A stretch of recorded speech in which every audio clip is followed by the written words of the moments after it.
Muy por encima de nosotros se extiende un destellante panorama, inmenso y misterioso, cuyos secretos la humanidad lleva intentando descubrir a toda costa a lo largo de su historia. ¿Por qué se mueve el firmamento? ¿Cuál es nuestro sitio entre los planetas y las estrellas?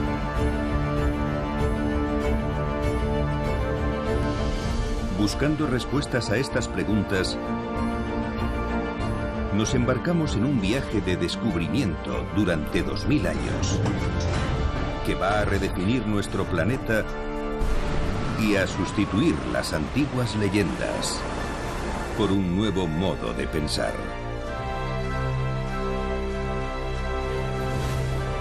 Inventamos aparatos asombrosos para levantar mapas del cielo.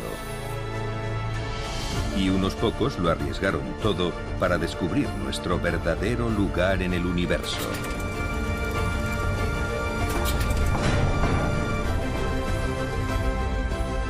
Esta es la historia de la obsesión de la humanidad por el cielo y del sentido del universo para nuestros antepasados. La historia de cómo pasamos de un mundo regido por seres sobrenaturales al cosmos descubierto por la astronomía científica. De cómo vemos otros mundos y buscamos el lugar que nos corresponde entre ellos. Esta es la historia de nuestros cielos ancestrales. Cielos ancestrales.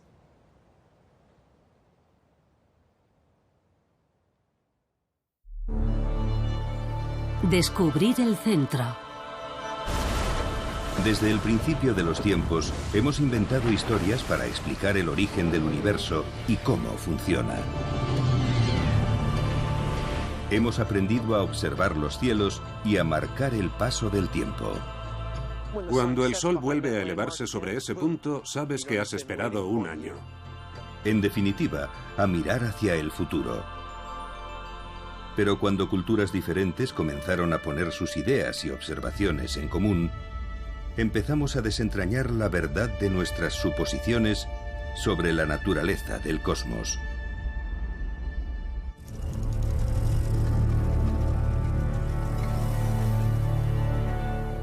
Durante milenios se pensó en todo el mundo que la Tierra era plana y estaba confinada en un universo de forma y tamaño limitados. Es lógico que muchos de nuestros antepasados pensaran que la Tierra era plana, y es por sus enormes dimensiones. Es una cuestión de perspectiva. Pero que la Tierra fuera plana no significaba que fuera infinita. Dado que el cielo tenía forma de cúpula, el límite del mundo debía estar donde la Tierra y el cielo se juntaban. El valiente que intentaba alcanzar ese límite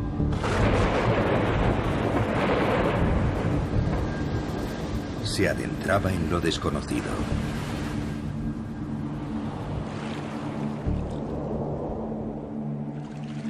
En la poesía épica de la antigua Grecia, el héroe Odiseo debe aventurarse hasta los mismos confines del mundo para alcanzar la tierra de los muertos. Y cuanto más se acerca, más peligros terroríficos y monstruos letales se encuentra a su paso.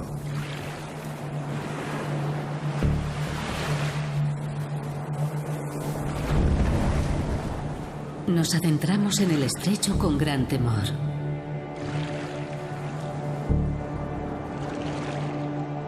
Sabiendo que a un lado estaba Escila y al otro el remolino Caríddes. Vimos como el agua giraba y giraba sin cesar, haciendo un ruido atronador al romper en las rocas. Los hombres temblaban.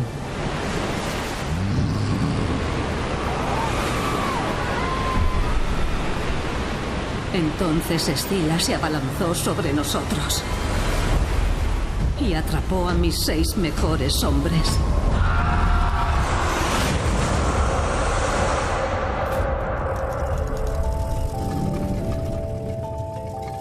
Pero incluso mientras se estaba escribiendo esta historia, ya existían indicios para quien observaba de que el mundo podía no ser plano después de todo. Vimos algunas pistas en el cielo. En un eclipse lunar, la Tierra se interpone entre la Luna y el Sol, de manera que bloquea parte de la luz que ilumina la Luna, y su curvatura puede verse en la sombra que proyecta. También observamos indicios mucho más cerca.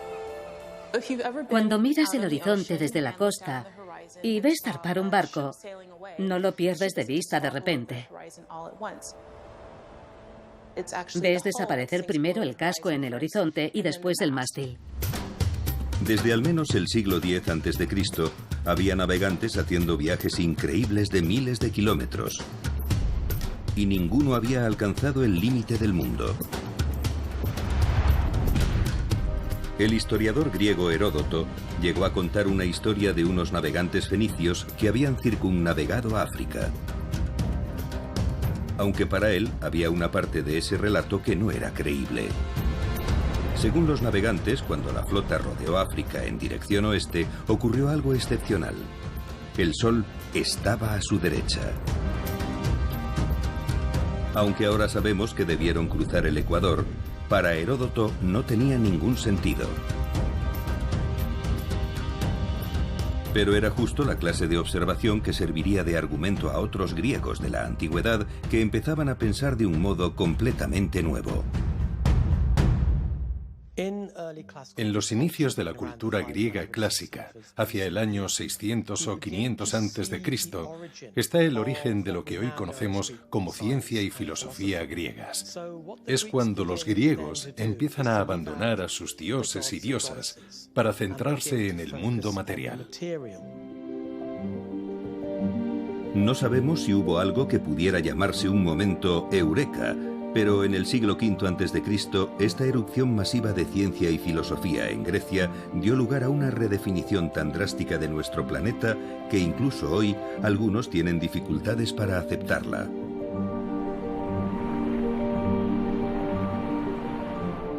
Nuestra Tierra plana se independizó de los cielos que la contenían para transformarse en una esfera geométrica perfecta.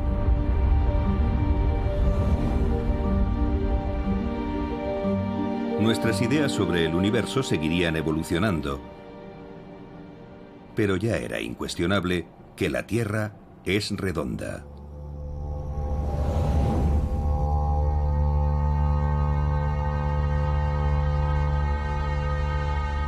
El cosmos seguía siendo complejo y misterioso. En cambio, la Tierra, el ingenio humano nos permitió pasar de cuestionarnos su forma a preguntarnos por sus dimensiones. La pregunta ya no era si la Tierra es redonda, sino cómo es de grande. Un matemático de Alejandría, en Egipto, se propuso averiguarlo. Se llamaba Eratóstenes. Eratóstenes fue director de la Biblioteca de Alejandría y muy conocido por haber calculado la circunferencia de la Tierra. La Biblioteca de Alejandría tenía la loable ambición de reunir todo el conocimiento del mundo bajo un mismo techo. Cuando Eratóstenes llegó a Alejandría hacia el 240 a.C., los recursos que había a su disposición eran únicos en la historia de la humanidad. Pero la solución al problema planteado en realidad era bastante simple. ¿Cómo calculas el diámetro de nuestro planeta cuando solo tienes los instrumentos al uso y la Tierra alrededor?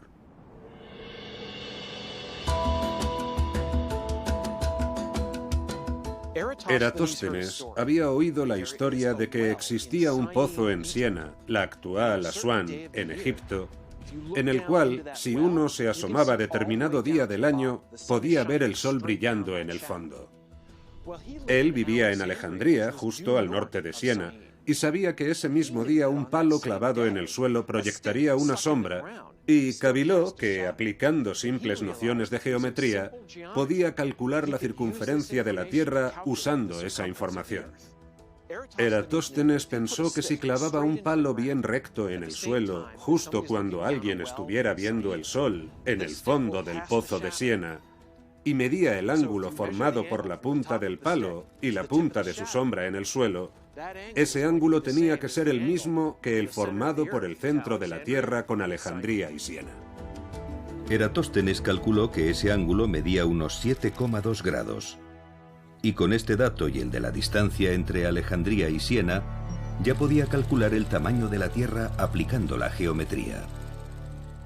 Eratóstenes sabía que Siena estaba a 5.000 estadios, antigua unidad de longitud, de Alejandría en dirección sur, y cuando terminó el experimento y los cálculos matemáticos, concluyó que la circunferencia de la Tierra medía algo más de 250.000 estadios.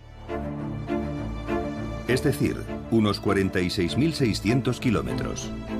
El dato calculado por Eratóstenes solo superaba en un 16% el de la circunferencia real de la Tierra, que es de unos 40.000 kilómetros. Por tanto, sus increíbles cálculos constituyen una de las mayores proezas de la ciencia antigua.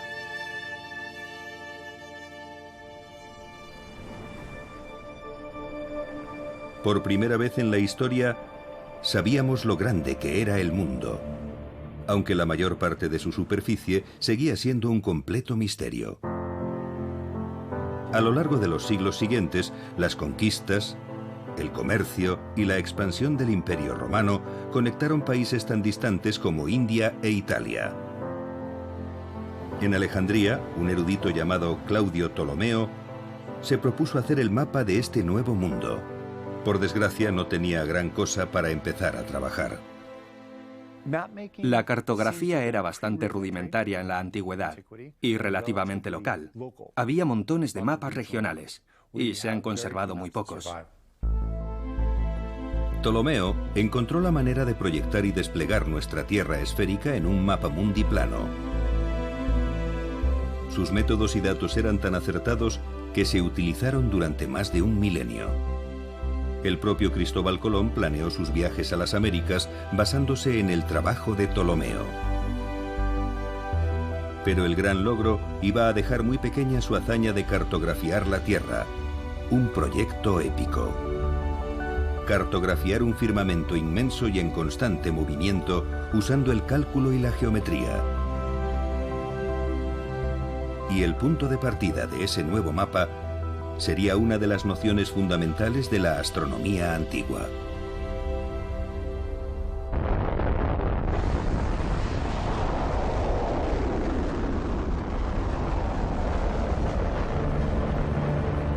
Cada año enviamos cientos de satélites al espacio. Orbitan la Tierra a velocidades de hasta casi 28.000 kilómetros por hora. Sin ellos, la vida moderna se pararía por completo. Pero esta tecnología de la era espacial en realidad se basa en una idea ancestral. Los satélites se comportan como si el planeta alrededor del cual orbitan fuera el centro del universo. No es un concepto tan disparatado como suena. Lo que experimentamos no es la Tierra moviéndose, sino el Sol moviéndose a nuestro alrededor. Experiencialmente, es así el mundo en el que vivimos. Estés donde estés en la Tierra, el cielo y todo lo que hay en él parece moverse a nuestro alrededor. Para Ptolomeo no era solo una cuestión de perspectiva, sino un hecho constatado.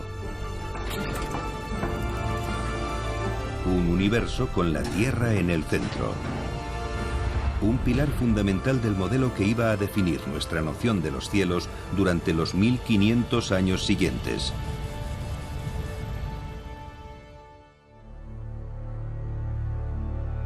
Ptolomeo combinó las ideas de astrónomos anteriores con sus propias observaciones para construir su modelo del cosmos. Y se basaba en la ciencia, no en fuerzas sobrenaturales que lo hacían funcionar. Ptolomeo intentó crear un sistema completo para explicar todos los fenómenos del universo, pero basándose en motivos naturales, sin necesidad de intervenciones divinas, ni dioses ni diosas, solo procesos naturales. Partiendo de la Tierra, él pensaba que el cielo a nuestro alrededor también era esférico. es otra idea ancestral que aún utilizamos.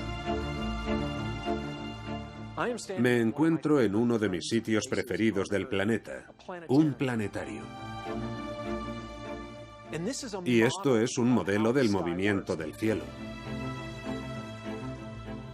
Sabemos que el cielo es infinitamente profundo, pero aparenta ser una esfera que nos rodea, y nosotros estamos en su interior mirando hacia afuera, en la superficie de otra. Y eso es lo que representa la cúpula. La cúpula es la esfera celeste. La esfera celeste no era solo una bella metáfora. Tenía que haber algo que contuviera las estrellas. Ptolomeo estaba convencido de que la esfera era real y estaba hecha de una misteriosa sustancia cristalina que no se hallaba en la Tierra. Aunque en esa esfera no todo se movía del mismo modo. Si uno se asoma cada noche a la misma hora, las estrellas parecen fijas y los planetas parecen moverse. Y eso es porque las estrellas están tan lejos que parecen puntos fijos de luz. Los planetas, en cambio, están mucho más cerca y podemos ver su movimiento y cómo cambia la perspectiva cada noche. El modelo de Ptolomeo no funcionaba con una sola esfera. Cada cuerpo celeste debía de tener una esfera propia.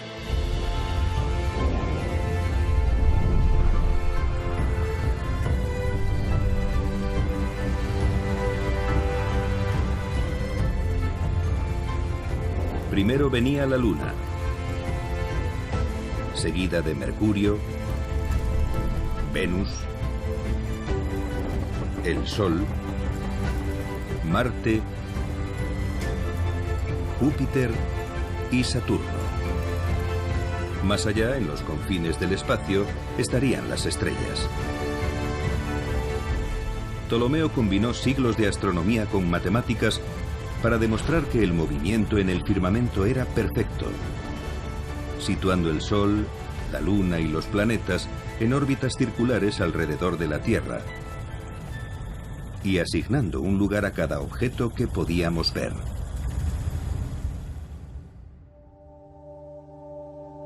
El modelo de Ptolomeo explicaba hasta los movimientos más inusuales en el firmamento.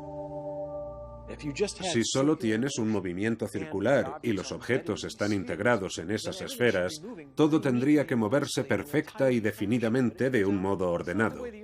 Pero resulta que no es así como funciona realmente el universo. Si se observa Marte una noche tras otra y se mide su movimiento en relación con las estrellas, de vez en cuando hace una cosa muy peculiar: se frena y para, retrocede, traza un bucle y retoma su marcha hacia adelante. La astronomía moderna lo llama movimiento retrógrado. Para poder explicar estos extraños movimientos, Ptolomeo incorporó un elemento más a su modelo: el epiciclo. Un epiciclo es literalmente un círculo encima de otro círculo. Si tenemos un objeto, por ejemplo Marte, orbitando alrededor de la Tierra en un círculo perfecto, vemos que también está formando un círculo más pequeño sobre ese círculo mayor, y eso permite corregir algunos de los movimientos que vemos en el cielo que no encajarían si solo se moviera en un círculo alrededor de la Tierra. Los epiciclos permitían a Ptolomeo explicar el movimiento retrógrado, y junto con ellos introdujo otros dos apaños. El primero fue argumentar que aunque todo se movía alrededor de la Tierra, esta no era el centro matemático exacto del universo. Y el segundo fue añadir un punto imaginario en el espacio próximo a la Tierra, desde el cual era posible ver todo moviéndose en círculos perfectos. A este punto lo llamó ecuante. La combinación de ambos hizo que su teoría funcionara en la práctica. A nuestros ojos modernos, el modelo de Ptolomeo resulta tremendamente complicado. Si analizamos el modelo desde la perspectiva actual, con la Tierra en el centro del universo, todo envuelto en esferas cristalinas y unos epiciclos sobre otros, es fácil pensar que es absurdo. Pero el caso es que funcionaba y se demuestra que sumando suficientes epiciclos se predecían los movimientos de todos los objetos del cielo con bastante exactitud, sobre todo si solo se estaba midiendo a ojo. El modelo de Ptolomeo funcionaba tan bien que los astrónomos se aferraron a él durante 1500 años. Pero su cosmos no se quedó en el papel. Se construyeron modelos físicos basados en sus ideas para enseñar astronomía y estudiar el firmamento. En el Museo de Ciencias de Londres, el físico Harry Cliff nos muestra un ejemplo. Esto es una esfera armilar. Básicamente es una representación física del universo según el modelo de Ptolomeo. En medio de la esfera armilar tenemos esta pequeña esfera de bronce que representa la Tierra, y el anillo más próximo a ella es el de la Luna. Más allá tenemos el Sol, y después una banda de estrellas fijas. Por tanto, aquí solo están representados la Tierra, la Luna, el Sol y las estrellas. Esta esfera armilar tiene 500 años de antigüedad, pero la historia de estos objetos se remonta mucho más atrás. Hay evidencia de esferas armilares ya en la antigua Grecia y la antigua China, es decir, hace unos 2000 años. Por tanto, es un instrumento muy antiguo y lleva usándose mucho tiempo. La esfera armilar se utilizaba con dos fines. Uno era enseñar los principios de la astronomía, pero había otras más grandes que se utilizaban, por ejemplo, para hacer cálculos astronómicos, como cuánto duraban los días o las horas de salida y puesta del sol. El modelo científico de Ptolomeo reemplazó los dioses que antaño controlaban los cielos por matemáticas puras y duras. Sin embargo, como casi todo el mundo en el Imperio Romano, Ptolomeo creía en la astrología. La idea de que los movimientos de los planetas y las estrellas tenían efectos reales en nuestras vidas en la Tierra. Si personas, estrellas y planetas existen como un sistema único, al observar el movimiento matemático de las estrellas y los planetas, se puede ver el movimiento de la vida humana. Y siguiendo esa lógica, al proyectar los movimientos astronómicos en el futuro, se puede predecir lo que va a suceder a las personas. Lo que hoy vemos como superstición, Ptolomeo lo consideraba ciencia. Llegó a dedicar un libro entero a la teoría y práctica de la astrología. Afirma que la única razón de que necesitemos calcular las posiciones de estrellas y planetas es conocer sus efectos sobre nuestras vidas. La astrología práctica requería la capacidad de predecir los movimientos de estrellas y planetas. Pero para hacer tales predicciones, los astrólogos necesitaban datos fiables. Y el trabajo de Ptolomeo les proporcionó una nueva regla de oro. Una de sus grandes innovaciones fue exponer con detalle su modelo, ponerlo en términos matemáticos. Su libro de astronomía contenía unas tablas muy prácticas con las que se podía predecir los movimientos de los planetas, lo cual era muy útil si uno era astrónomo o astrólogo en la Europa medieval, por ejemplo, cuyos reyes tomaban decisiones sobre política o ir a la guerra, basándose en las posiciones de las estrellas y los planetas. Durante los 1500 años siguientes, decisiones de vida o muerte, el propio destino de reinos y dinastías, estaban en manos de astrólogos que se basaban en el modelo de Ptolomeo.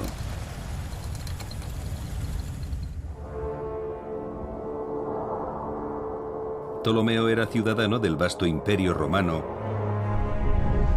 que se extendía desde el norte de Gran Bretaña hasta Irak y abarcaba todo el Mediterráneo. Pero 300 años después de la muerte de Ptolomeo, después de ostentar durante siglos la condición de superpotencia, Roma estaba a punto de hundirse. El Imperio Romano ya no manda en el mundo como antes. De hecho, en el siglo IV o V, Roma ya no es el centro del mundo. La caída de Roma hizo que Europa occidental se sumiera en el caos. El gobierno se desintegró. Las economías quebraron. El alfabetismo se retrajo. Había llegado la Edad Oscura o Edad Media. Pero aunque las luces se hubieran apagado en Europa, otras civilizaciones seguían portando la antorcha del progreso. La idea de que la Edad Oscura fue un periodo en el que no pasó nada es errónea. Y una de las razones de que se consolidara esta idea fue que solo mirábamos a Europa. Si hubiéramos mirado con una perspectiva global, habríamos comprobado una y otra vez que las ideas viajan entre culturas. La astronomía ya estaba muy asentada en lugares como India y China. Y ahora se les sumaba una nueva cultura también ávida de estudiar los cielos: el Islam. La cultura islámica es un florecimiento increíble de actividad intelectual y científica que no puede calificarse como edad oscura bajo ningún concepto. Durante cientos de años, Oriente preservó conocimientos clásicos que de otro modo se habrían perdido para siempre. En Europa occidental ya no era posible acceder a la inmensa mayoría de la obra de Ptolomeo y de Aristóteles, ni a la ciencia matemática de la antigua Grecia, hasta el siglo XII, más o menos. Lo que perdió Europa occidental lo ganó el Islam. Se inaugura el periodo que conocemos como la Edad de Oro del Islam, que duró varios cientos de años. Una cultura de erudición espectacularmente pujante en la que todas y cada una de las ideas sobre la naturaleza del cosmos se someten a discusión. Proliferaron los observatorios por todo el mundo islámico. Basándose en el sistema de Ptolomeo, los científicos orientales cartografiaron el firmamento con una sofisticación sin precedentes, usando instrumentos especializados. En la Universidad de Harvard, David Anger se encarga de un ejemplo. El astrolabio es una combinación de calculadora y aparato de medición que permite calcular la posición de estrellas fijas, el Sol y otros objetos astronómicos en cualquier época y cualquier fecha. Los ejemplos más tempranos que han sobrevivido proceden del mundo islámico. Este astrolabio se fabricó en Persia en torno al año 1590. Por tanto, un astrolabio es un instrumento de doble uso. Por la parte trasera es un instrumento de medición. Te permite situar una estrella y obtener un ángulo que indica a qué distancia está la estrella o el Sol del horizonte, y ese ángulo luego puede utilizarse para calcular distancias o para ajustar la otra parte del astrolabio. En el frontal del astrolabio es donde realmente sucede lo importante. Está formado por dos capas, una capa abajo donde hay una proyección del cielo. Una cuadrícula dibujada en el cielo se proyecta sobre esta superficie plana, y luego una capa superior que gira con estos marcadores. Cada marcador indica una estrella diferente, y luego este anillo representa el movimiento del Sol. Y así, mientras transcurre el día, este anillo superior va rotando, mostrando cómo las estrellas fijas parecen moverse en el cielo. Usando instrumentos como el astrolabio, los astrónomos islámicos sumaron sus propias observaciones a los datos acumulados durante siglos de investigación. Algunos se dedicaron a perfeccionar el modelo de Ptolomeo, añadiendo nuevos cálculos para que siguiera siendo útil. Pero otros tenían ambiciones más radicales y buscaban la manera de prescindir de los apaños de Ptolomeo. El modelo de Ptolomeo es el modelo heredado que ha funcionado bien durante mucho tiempo. Y sin embargo es un embrollo, con todos esos secuantes y epiciclos. Es muy difícil manejarlo. Así que empezaron a simplificar los cálculos, a reducir el número de epiciclos. Necesitaban volver a los fundamentos de la astronomía antigua y a la idea de que los objetos del cielo se movían en círculos perfectos. Del siglo XI en adelante, a través del comercio y la guerra, los textos antiguos empezaron a regresar al oeste en forma de traducciones islámicas. Y entraron en un panorama transformado por la fuerza dominante en Europa: el cristianismo.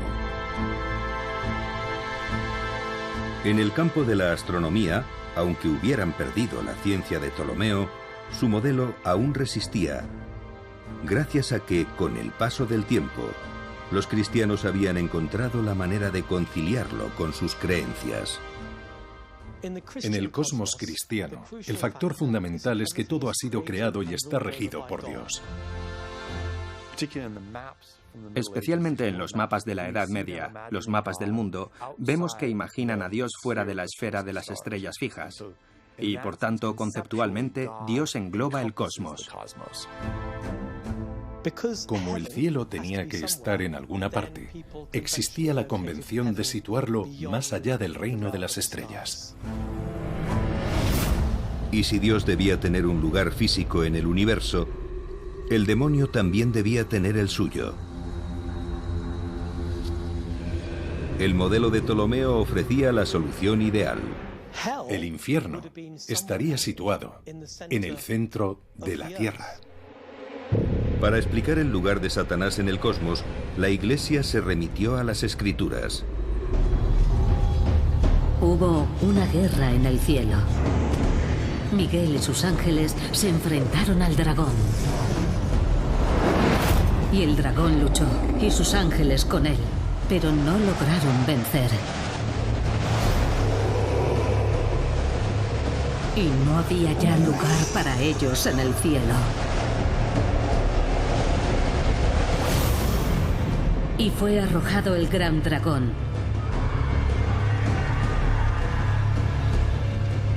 La antigua serpiente, que se llama demonio, y Satanás, el cual engaña al mundo entero. Fue arrojado a la tierra, y sus ángeles fueron arrojados con él.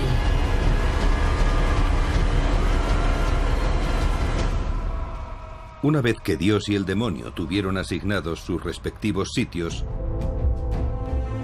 el retorno a la obra escrita de Ptolomeo ayudó a cimentar la visión cristiana del cosmos y a revelar la perfección matemática del universo de Dios. Este conocimiento redescubierto no tardó en incorporarse a bellos objetos y máquinas increíbles, como el reloj de Praga, el reloj astronómico más antiguo del mundo que aún funciona. Haga el tiempo que haga, siempre hay una multitud congregada para ver sus representaciones horarias.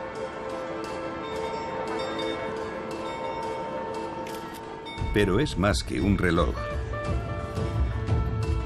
Si uno sabe dónde tiene que mirar, es una guía del cosmos con un astrolabio incluido que muestra el horizonte de Praga y las posiciones del Sol y la Luna en su recorrido por el zodiaco.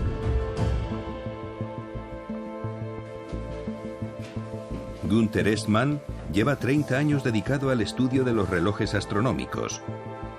Hoy visita los entresijos del reloj astronómico más antiguo. Nunca lo había visto. El reloj astronómico de Praga se construyó hacia el 1410. Las partes originales que se conservan son muy pocas. La más antigua es el borde de piedra del astrolabio en el exterior. Desde sus orígenes, el interés por el reloj iba más allá de la astronomía. La importancia del reloj astronómico no estaba en sus complejas indicaciones o en su intrincada construcción. Más bien, era una cuestión de prestigio, una cuestión de tecnología de alto nivel, o de orgullo por el logro científico y la obra artesanal, que por supuesto tenía un contenido astronómico, aunque las personas capaces de entender el significado de una esfera astronómica fueran muy pocas. Una obra como el reloj de Praga era una demostración de la valía del gobernante de ese lugar. Era ciencia puntera. El dinero y los conocimientos invertidos en la construcción del reloj eran el reflejo de una tendencia que estaba arrasando en toda Europa. A partir del siglo XIV, Europa occidental entró en una edad de oro del conocimiento, impulsada por el redescubrimiento del arte, la literatura y la ciencia de la Edad Clásica. El Renacimiento.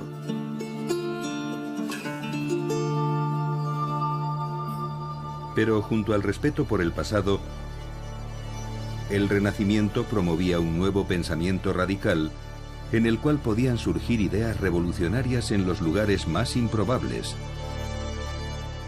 como la mesa de un cargo eclesiástico llamado Nicolás Copérnico.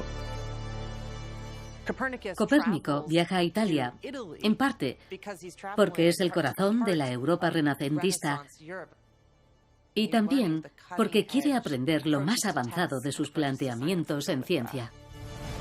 Copérnico se educó en el modelo del cosmos de Ptolomeo, pero también conocía la obra de astrónomos islámicos. Y con sus estudios se convenció de que había una manera más simple de explicar el firmamento. Él replica exactamente el trabajo de matemáticos islámicos y ataca la monstruosidad del sistema de Ptolomeo. Copérnico llevó todo lo que había aprendido en Italia a su patria, Polonia, donde construyó su propio observatorio. A medida que avanzaba en su trabajo, cada vez estaba más convencido de que el cosmos de Ptolomeo no solo era excesivamente complicado, sino que tenía defectos fundamentales. Así que en lugar de reparar un modelo que se tambaleaba, lo sustituyó del todo por una nueva y revolucionaria teoría. Tiene vistas espectaculares de las estrellas desde donde está situado y mide con precisión las posiciones en el cielo, las registra y realiza los cálculos que le sirven para justificar su modelo del cosmos. En 1543, pocos meses antes de su muerte, Copérnico recurrió a la prensa. Su nuevo y radical planteamiento desafiaba a los lectores a cuestionar el pensamiento oficial durante siglos. La Tierra dejó de ocupar el centro del cosmos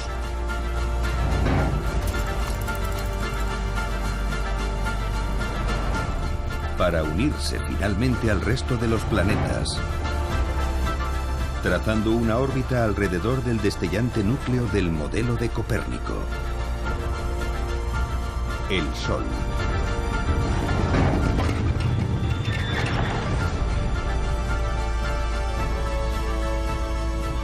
Tras décadas de duro trabajo, Copérnico había cambiado el universo.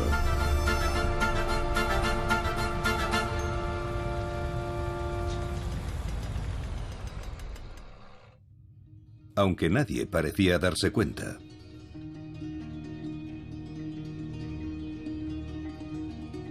El copernicanismo no es virulento al principio. Han llegado a decir que el libro De Revolutionibus, publicado por Copérnico en el siglo XVI, es un libro que nadie leyó. No provoca la menor agitación. El nuevo modelo de Copérnico no cambiaba lo que veíamos en el cielo. Era lo más lejos que podía alcanzar nuestro entendimiento a través de complejas matemáticas y observaciones a simple vista. Para salir de ese estancamiento, hizo falta un invento revolucionario que cambiaría la astronomía para siempre. El telescopio. El telescopio, en el momento en el que la investigación científica avanza, ya no tiene que ver solamente con el observador, sino también con el instrumento. Y esto supone un cambio monumental.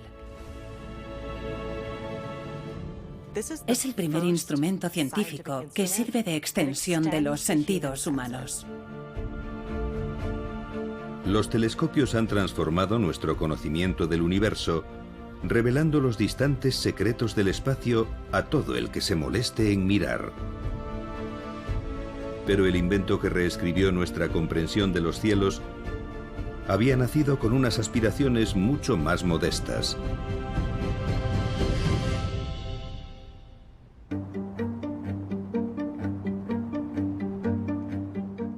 En 1608, Hans Lippershey inventa el catalejo holandés. Sirve para ver cosas de cerca y lo presenta para su venta, patentado en los Países Bajos. El catalejo era útil para avistar barcos o examinar paisajes, pero poco más. Cuando llegó la noticia del invento a Venecia, en Italia, un científico genial vio una oportunidad. Se llamaba Galileo Galilei. En Venecia, Galileo oye hablar del catalejo holandés y decide que va a mejorarlo y a adquirir notoriedad por ello. Galileo se dio cuenta de que aquel telescopio rudimentario podía transformar su manera de observar el firmamento. Nuestra visión de los objetos que hay en el cielo está limitada por el tamaño de nuestro ojo y por el de la lente que contiene. Con los telescopios se crea una lente más grande que nos permite atrapar más luz del espacio o más fotones para observarlos. Galileo usaba un tipo de telescopio llamado telescopio refractor. Refractar solo significa flexión. Se utilizan lentes para desviar la luz. Hay de dos clases diferentes, la lente convexa, abombada hacia afuera, y la lente cóncava, abombada hacia adentro. Cuando la luz atraviesa una lente convexa, se concentra en un punto y es un problema porque no te permite enfocar la imagen. Necesitamos que los rayos de luz sean paralelos al llegar a nuestro ojo. Aquí es donde entra la lente cóncava, porque es una lente divergente. La luz que la atraviesa se dispersa. Por tanto, si tomas ambas cosas, ajustas la distancia correcta, una hará converger la luz y la otra la hará divergir. Se equilibran. Y así los rayos de luz llegan paralelos al ojo y se obtiene una imagen amplificada perfectamente enfocada. En su afán por adquirir fama y riqueza, Galileo se propuso fabricar las lentes más precisas del mundo para su revolucionario telescopio. La calidad de la imagen que obtienes depende de un montón de cosas. Las lentes deben tener la forma precisa. Has de tener un cristal de alta calidad y es difícil de fabricar. A Galileo no solo le preocupaba el diseño óptico de su telescopio, sino la propia fabricación de las lentes, hasta tal punto que las hizo él mismo y llegó a mejorar el proceso. Se aseguraba de que lo suyo era mejor que lo que cualquiera pudiera tener.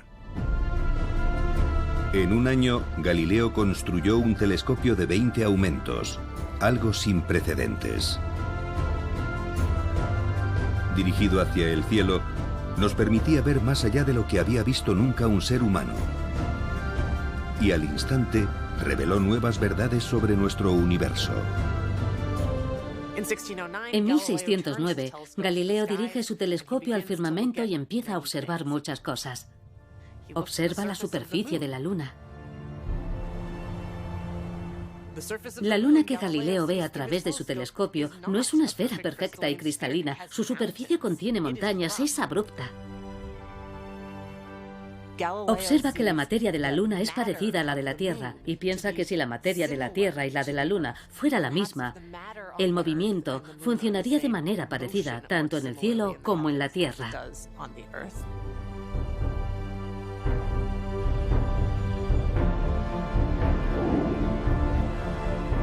A través de su telescopio, Galileo también descubrió objetos completamente nuevos en el firmamento. Galileo observó por primera vez con su telescopio que Júpiter tenía lunas orbitando a su alrededor, algo que no era posible ver a simple vista. Aquello significó un gran avance para la astronomía, porque se había descubierto que la Tierra no era el único objeto con lunas orbitando a su alrededor. Una de las mayores pruebas de Galileo, la que él considera la prueba definitiva del cosmos copernicano, la encuentra al girar su telescopio para mirar a Venus. Ve que Venus pasa por varias fases, como la Luna. Venus no es sólida todo el tiempo, sino que crece y decrece, y para él esto demuestra que Venus está dentro de la órbita de la Tierra y también orbita alrededor del Sol. No era solo que la Tierra se moviera alrededor del Sol, sino que los demás planetas también lo hacían.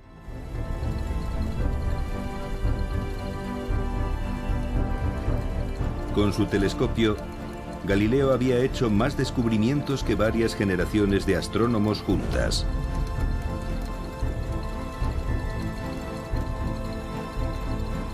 Y ahora estaba seguro de tener la prueba de que el modelo oficial del cosmos para la Iglesia estaba equivocado.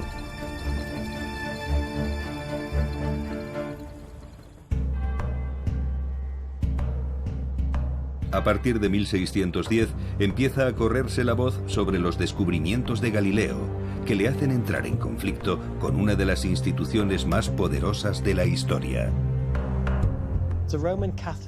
La Iglesia Católica Romana se aferraba con fuerza al modelo de Ptolomeo del universo y de toda la cosmología extraída de la Biblia cristiana. El problema era que la Biblia no era clara respecto a la estructura de nuestro cosmos. Y la Iglesia se había limitado a interpretar un puñado de enigmáticos versos que sustentaban su modelo geocéntrico.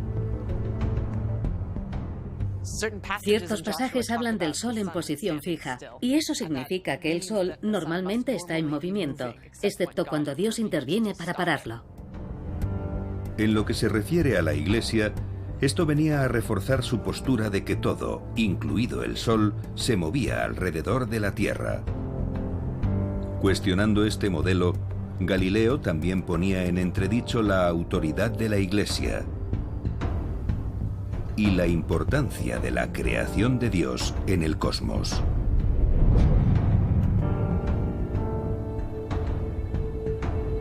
La humanidad pierde su posición de centralidad, y tanto filosófica como teológicamente era una idea muy radical. Eran tiempos peligrosos para sostener ideas heterodoxas. La Iglesia Católica tenía dificultades para contener el crecimiento explosivo de su rival, el protestantismo. En este ambiente paranoico, quienquiera que fuera tan insensato como para cuestionar el orden establecido no podía esperar demasiada clemencia. En 1600, el astrónomo Giordano Bruno fue quemado en la hoguera por sus afirmaciones. Pero Galileo no era de los que mantenían la boca cerrada. Es muy importante comprender este aspecto de Galileo, de su personalidad, y es que era una persona sumamente ambiciosa. No le bastaba con hacer algo, necesitaba que se le reconociera el mérito. Para promocionarse como uno de los mayores científicos del mundo, Galileo escribió cantidades ingentes de correspondencia para promocionar su telescopio y las implicaciones de lo que había observado con él. Pero al dejar constancia escrita, Galileo estaba corriendo un gran riesgo. Recientemente se ha descubierto una carta incriminatoria en los archivos de la Royal Society de Londres. Keith Moore se encarga de la conservación de esta pieza histórica.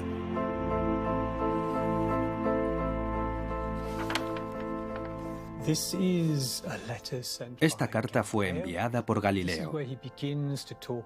Es cuando empieza a hablar de sus ideas y de cómo se utilizan las escrituras para justificar argumentos en cosmología.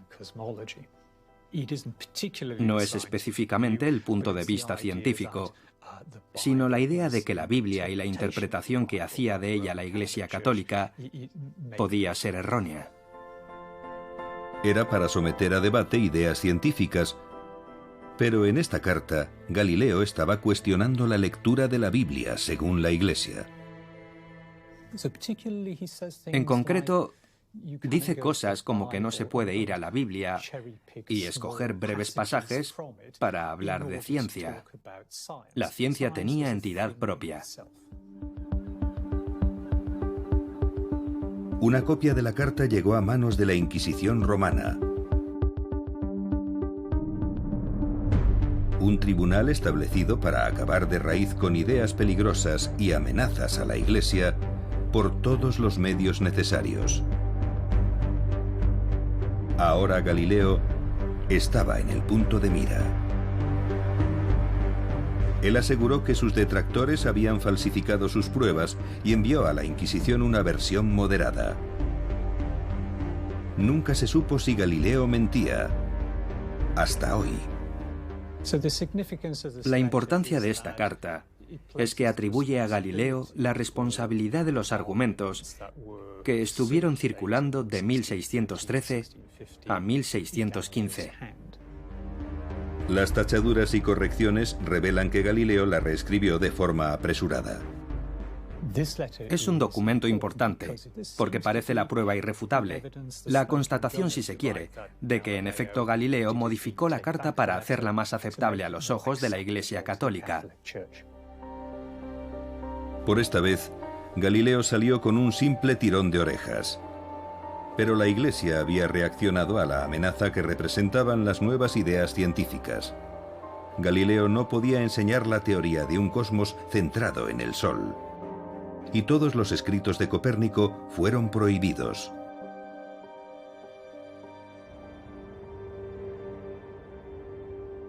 Durante más de un decenio, Galileo guardó sus ideas en un cajón.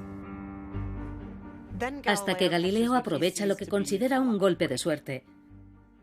Uno de sus amigos y mecenas, Maffeo Barberini, es nombrado papa con el nombre de Urbano VIII. Galileo ahora tiene un amigo que ostenta la máxima dignidad en el mundo y piensa que eso le da cierto margen de actuación. Así que empieza a escribir su diálogo sobre los dos grandes sistemas del mundo, y eran el de Ptolomeo y el de Copérnico. Presentando ambos modelos del cosmos, Galileo esperaba evitar una visita de la Inquisición. Pero erró gravemente los cálculos. Volvió a ser emplazado en Roma y sometido a juicio. El 22 de junio de 1633, Galileo fue declarado culpable de herejía. El resultado del juicio es que Galileo es puesto bajo arresto domiciliario para el resto de su vida.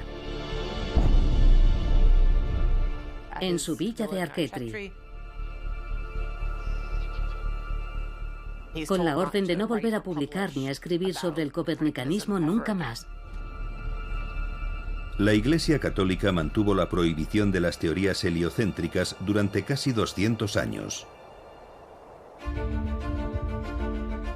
Pero el genio ya no volvería a meterse en la lámpara. Y esta vez Galileo no se quedó callado. En Arcetri se dedica a influir en una red de discípulos y contactos por toda Europa para difundir discursos acerca de dos nuevas ciencias, la física tras el copernicanismo. La física que demostrará su filosofía copernicana. El telescopio significaba que cualquiera ya podía observar el firmamento y ver lo que Galileo había visto. Otros astrónomos sumaron su voz a la de él, abrazando y compartiendo ideas nuevas. Juntos, su investigación dio paso a una nueva era de la astronomía científica, que terminaría desterrando las ideas del pasado y nos acercaría más que nunca a una verdadera comprensión de nuestros cielos.